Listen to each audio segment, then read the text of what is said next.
Mesdames et messieurs, bienvenue à ce rendez-vous de l'actu en cours. Politique pour commencer, duel au sommet chez les démocrates, la légitimité au cœur de la discorde. Le principal parti de l'opposition béninoise, les démocrates, traverse une crise de leadership majeure. 24 heures après la désignation de Noureddine Achadé comme nouveau président par le Conseil national le 23 mars, Éric Koundété, jusque-là président intérimaire, a officiellement contesté cette nomination ce mardi 24 mars 2026.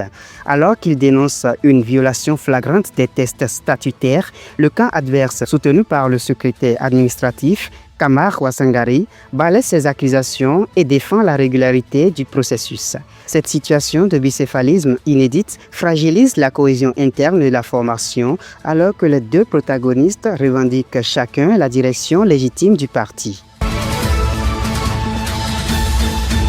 Affaire Florence Kengo, la Cour de répression des infractions économiques et du terrorisme, CRIET, a marqué un tournant dans le procès de la TikTokeuse Florence Kengo ce mardi 24 mars 2026. Poursuivie pour 4 chefs d'accusation liés à des propos outrageantes envers le chef de l'État, la première dame et leur fils, l'influenceuse arrêtée au lendemain du coup d'État manqué de décembre 2025 fera l'objet d'une expertise médicale au centre de neuropsychiatrie de Jaco. Cette décision de la Cour fait suite aux plaidoiries de la défense, invoquant un dérèglement psychologique pour justifier cette sortie médiatique.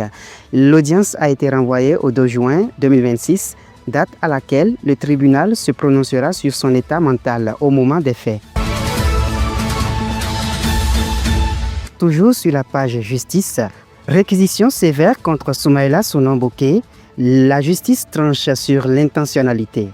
Le sort judiciaire de l'ex-député Soumaïla Sounan-Bokeh est désormais entre les mains de la Cour. Ce mardi 24 mars 2026, le ministère public a requis une peine de 5 ans de prison ferme et une amende de 10 millions de francs CFA à l'encontre de l'ancien élu du parti Les Démocrates. Au cœur des débats, l'interprétation d'un message SMS, c'est la fête envoyé par le prévenu lors de la tentative de coup d'État du 7 décembre 2025. Tandis que l'accusation y voit une preuve formelle d'adhésion au putsch, la défense plaide la relaxe en dénonçant une lecture erronée de ses intentions et une atteinte à la liberté d'expression. Le verdict final, très attendu, sera rendu le 12 mai 2026. La page sport pour sonner le glas de cette édition. Une première historique qui marque un tournant dans l'inclusion sportive au Bénin. Grâce aux réformes engagées, le pays s'apprête à faire son entrée dans les compétitions de handi-basket en fauteuil, suscitant fierté et reconnaissance des acteurs qui saluent une avancée à la fois sociale et financière. Nous avons eu la chance cette fois de suivre une très bonne préparation. Nous avons commencé la préparation proprement dite depuis 2 semaines, chaque matin. Et en plus de la préparation, pour cette fois-ci, nous avons des fauteuils flambant neufs, des fauteuils de compétition.